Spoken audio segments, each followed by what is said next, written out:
Shri R V Babu, ഞാൻ നേരത്തെ താങ്കളോട് ചോദിച്ചത് ഇങ്ങനെയുള്ള ഒരു സംഘടിതമായ നീക്കം കാലാകാലങ്ങളായി ഭാരതത്തിൽ നടക്കുകയാണ്. പാകിസ്ഥാനിലാണ് ഇതിൻ്റെ ഉറവിടം. ലഷ്കർ ഇ തോയ്ബയാണ് 1966 ഇതിൻ്റെ ഈ രീതിയിലുള്ള 96 ഈ രീതിയിലുള്ള ഒരു ചട്ടക്കൂടുണ്ടാക്കിയെന്നുള്ള തെളിവുകളടക്കം നമുക്ക് മുന്നിലുണ്ട്. പിന്നീട് 2004 കർണാടകയിലേക്ക്, തമിഴ്നാട്ടിലേക്ക്, 2006 കേരളത്തിലേക്ക് വരുന്നു.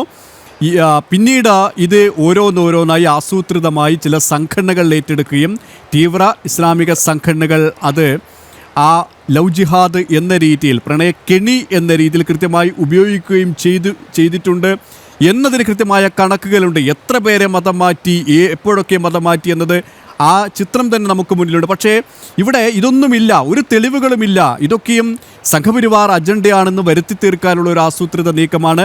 അത് ഇടതുപക്ഷമായി കഴിഞ്ഞാലും വലതുപക്ഷമായി കഴിഞ്ഞാലും നടക്കുന്നത്. PC ജോർജ് ഇത്തരം കാര്യം ഉയർത്തി കാണിച്ചപ്പോൾ യൂത്ത് കോൺഗ്രസ് അദ്ദേഹത്തിനെതിരെ കേസ് കൊടുത്തതുപോലെ നമുക്കറിയാം.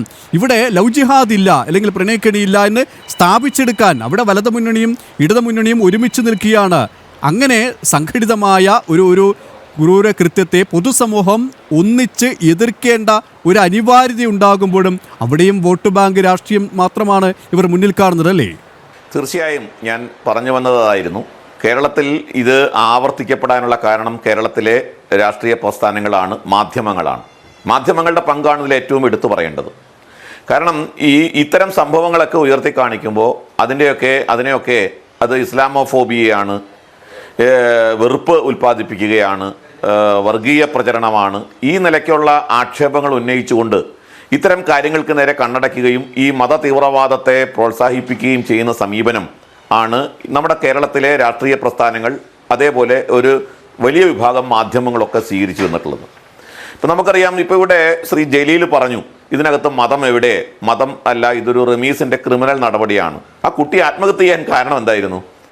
ആ കുട്ടി ആത്മഹത്യ ചെയ്യാൻ കാരണം ആ കുട്ടിയെ മതം മാറ്റാൻ പ്രേരിപ്പിച്ചു എന്നുള്ളതാണ്. മതം മാറ്റാൻ പ്രേരിപ്പിക്കുകയല്ല, മതം മാറ്റാൻ നിർബന്ധിച്ചു. അതിൽ റമീസ് ഒരു ക്രിമിനലാണ്, ശരി, സമ്മതിച്ചു. റമീസിൻ്റെ അമ്മ ക്രിമിനലാണോ? റമീസിൻ്റെ കുടുംബക്കാർ മുഴുവൻ ക്രിമിനലാണോ? റമീസിൻ്റെ ചുറ്റുപാടുമുള്ള മുസ്ലിം സമുദായം, അയൽക്കാർ മുഴുവൻ ക്രിമിനലുകളാണോ? അവരെല്ലാം ഒരേപോലെ ആവശ്യപ്പെട്ടു എന്നാണ് ഈ കുട്ടി പറഞ്ഞിട്ടുള്ളത്, കുട്ടിയുടെ ബന്ധുക്കൾ പറഞ്ഞിട്ടുള്ളത്. ഇത് ആദ്യത്തെ സംഭവം അല്ലല്ലോ ജലീലെ, ഇത് എത്രയോ സംഭവങ്ങളായി. ഇപ്പോൾ മാധവിക്കുട്ടിയുടെ കാര്യം പറഞ്ഞു. മാധവിക്കുട്ടി മതം മാറി. മാധവിക്കുട്ടി വിവാഹം കഴിക്കാനുള്ള മുന്നുപാധി എന്താ വെച്ചത്? മതം മാറണം എന്നായിരുന്നില്ലേ? മാധവിക്കുട്ടി മതം മാറണം എന്ന മുന്നുപാധി വെച്ചത് ലീഗിൻ്റെ, ഇപ്പോൾ ജലീൽ INL ആണ്, ഇന്റർനാഷണൽ ലീഗ് ആണെന്നാണ് എഴുതി കാണിച്ചിരിക്കുന്നത്.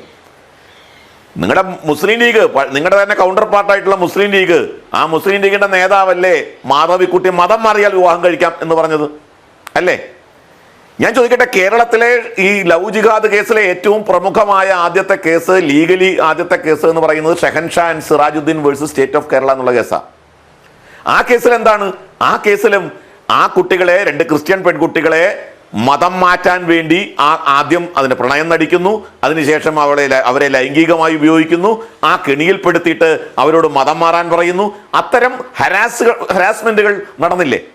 ഇപ്പൊ ഏറ്റവും ഒടുവിൽ ഇവിടെ ജാമിദ ടീച്ചർ പറഞ്ഞു, കൊല്ലത്തെ കൊട്ടാരക്കരയിലെ അൻവർ ഷായുടെ കേസ്, അതിന്റെ ഏറ്റവും, ഞാനിവിടെ സർക്കാരാണ് ഉത്തരവാദി എന്ന് പറഞ്ഞു. അൻവർ ഷാ ഇതുവരെ അറസ്റ്റ് ചെയ്യപ്പെട്ടിട്ടില്ല. അതൊരു പോക്സോ കേസ് കൂടിയാ. 16 വയസ്സുള്ള ആ പെൺകുട്ടി ശാരീരിക വൈകല്യമുള്ള പെൺകുട്ടിയാ. പക്ഷെ അവൾ മിടുക്കുകയാണ്, പഠിക്കാൻ മിടുക്കുകയാണ്. അവൾക്ക് ഹിന്ദു ധർമ്മത്തെക്കുറിച്ചൊക്കെ നല്ല അറിവുണ്ട്. അതുകൊണ്ട് അവളോട് മതം മാറാൻ പറഞ്ഞപ്പോൾ അവൾ മാറില്ല എന്ന് പറഞ്ഞു. പക്ഷേ അവളെ ചതിച്ചു. അതിന്റെ പേരിലുള്ള ഹരാസ്മെന്റുകൾ ഉണ്ടായി. അപ്പോൾ ആ വിവരം പുറത്തു വന്നു. അത് അൻവർ ഷാ എന്താ പറഞ്ഞത്? മതം മാറണം എന്ന് ആ കുട്ടിയോട് പറഞ്ഞു. അപ്പൊ ഇത് നിരന്തരമായി നടക്കുക.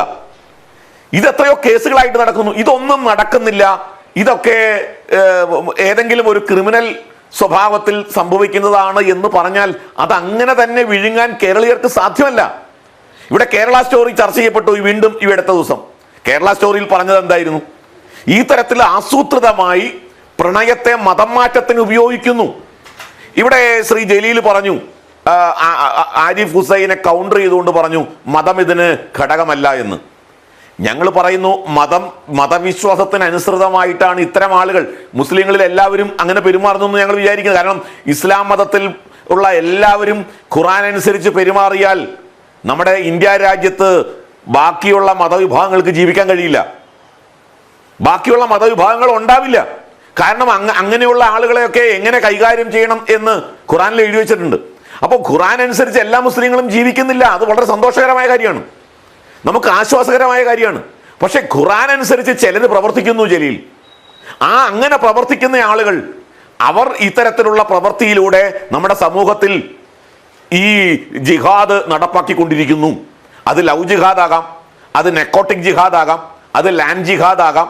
വ്യത്യസ്തമായ രീതിയിൽ അവരുടെ മതവിശ്വാസം മറ്റുള്ളവരിലും അടിച്ചേൽപ്പിക്കുകയും തങ്ങളുടെ മതത്തിലേക്ക് അവരെ കൊണ്ടുവരാൻ ആസൂത്രിതമായി ശ്രമിക്കുകയും ചെയ്യുന്നു. ഇവിടെ ജലീൽ പറയുണ്ടായി, മൂവാറ്റുപുഴയിൽ ഒരു യുവാവിനെ കൊന്നത് അവരുടെ കാമുകി ഹിന്ദു ആയിട്ടുള്ള കാമുകിയാണ്.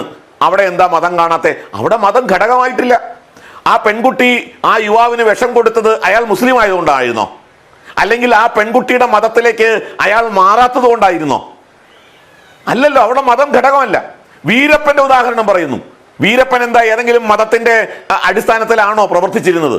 അല്ല, ഇവിടെ മതം ഘടകമായി തന്നെ വന്നു. ആ കുടുംബക്കാർ മതം ഘടകമാക്കി, റമീസ് മതം ഘടകമാക്കി. അപ്പൊ ഇതെല്ലാം പച്ചയായ യാഥാർത്ഥ്യമായി നമ്മുടെ മുമ്പിലുള്ളപ്പോൾ എന്തിനാണ് ജലീൽ ബാക്കിയുള്ളവരെ തെറ്റിദ്ധരിപ്പിക്കുന്നത്? എന്താ നമ്മുടെ നാട്ടുകാരൊക്കെ നിങ്ങൾ പറയുന്നത് അപ്പാടെ വിഴുങ്ങുന്ന ആളുകളാണെന്ന് ധരിക്കുന്നുണ്ടോ? ഇതൊരു യാഥാർത്ഥ്യമാണ്. ആ യാഥാർത്ഥ്യം ഇവിടെ നേരത്തെ കെവിൻ പീറ്റർ പറഞ്ഞു, ലീഗൽ ടൈംസിൽ അത് ഡിഫൈൻ ചെയ്തിട്ടില്ല, IPCയിൽ അതില്ല, CRPCയിൽ അതില്ല. നമ്മുടെ ഇന്ത്യൻ ഭരണഘടന ലവ് ജിഹാദ് എന്താണെന്ന് പറഞ്ഞിട്ടില്ല. അതുകൊണ്ട് ലവ് ജിഹാദ് ഉണ്ടോ എന്ന് ചോദിച്ചാൽ ആരും പറയുകയില്ല. ആർക്കും ഒരു അന്വേഷണ ഏജൻസിക്കും കണ്ടെത്താൻ പറ്റില്ല. പക്ഷേ ആസൂത്രിതമായി ഉണ്ട്. എങ്ങനെയാണ് അഖില ഹാദിയ കേസ് ഉണ്ടായത്? നമ്മൾ കണ്ടതല്ലേ. വളരെ ആസൂത്രിതമായി ഒരു വിവാഹം കഴിപ്പിച്ചു ഷെഫീൻ ജഹാനെ കൊണ്ട്, ആസൂത്രിതമായി. ഇപ്പൊ ഷെഫീൻ ജഹാൻ എവിടെ? ആ വിവാഹത്തിന്റെ സ്ഥിതി എന്തായി? ഒരു കള്ള കല്യാണം ഉണ്ടാക്കി മതം മാറ്റത്തെ സാധൂകരിക്കാനും ആ കുട്ടിയെ പറഞ്ഞു പറ്റിച്ച് അല്ലെങ്കിൽ തെറ്റിദ്ധരിപ്പിച്ച് ആ കുട്ടിയെ ട്രാപ്പിലാക്കി. ഇപ്പൊ ആ കുട്ടിക്ക് ആ മതം ഉപേക്ഷിക്കാൻ പറ്റാത്ത അവസ്ഥയായി. അങ്ങനെയുള്ള ഒരു സാഹചര്യം സൃഷ്ടിക്കാൻ അങ്ങനെ നൂറുകണക്കിന് പെൺകുട്ടികൾ അവിടെ ട്രാപ്പിലകപ്പെടുന്നു. പിന്നീട് ആ ജീവിതം ഉപേക്ഷിക്കാൻ പറ്റാത്ത രീതിയിൽ ആ മതത്തിനകത്ത് ശ്വാസം മുട്ടിക്കഴിയേണ്ടി വരുന്നു.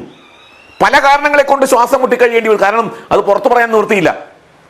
ഇങ്ങനെ അകപ്പെട്ടു പോകുന്ന പെൺകുട്ടികൾ, ആ പെൺകുട്ടികളുടെ കഥയാണ് യഥാർത്ഥത്തിൽ കേരള സ്റ്റോറി. അത്തരം കേരള സ്റ്റോറികൾ ആവർത്തിച്ചുകൊണ്ടിരിക്കുകയാണ് കേരളത്തിൽ. ഇതൊരു യാഥാർത്ഥ്യമാണ്. ഇവിടെ ഏറ്റവും പ്രധാനപ്പെട്ട കാര്യം, ഈ കൊട്ടാരക്കരയിലെ 16 വയസ്സുള്ള ആ വികലാംഗിയായ അല്ലെങ്കിൽ ശാരീരിക വൈകല്യമുള്ള ആ പെൺകുട്ടിയുടെ കേസിലെ പ്രതിയെ അറസ്റ്റ് ചെയ്യാൻ കേരള പോലീസ് ഇതുവരെ തയ്യാറായിട്ടില്ല. അൻവർ ഷായെ അറസ്റ്റ് ചെയ്തിട്ടില്ല. എന്തുകൊണ്ട് അൻവർ ഷായെ അറസ്റ്റ് ചെയ്യാത്തത്?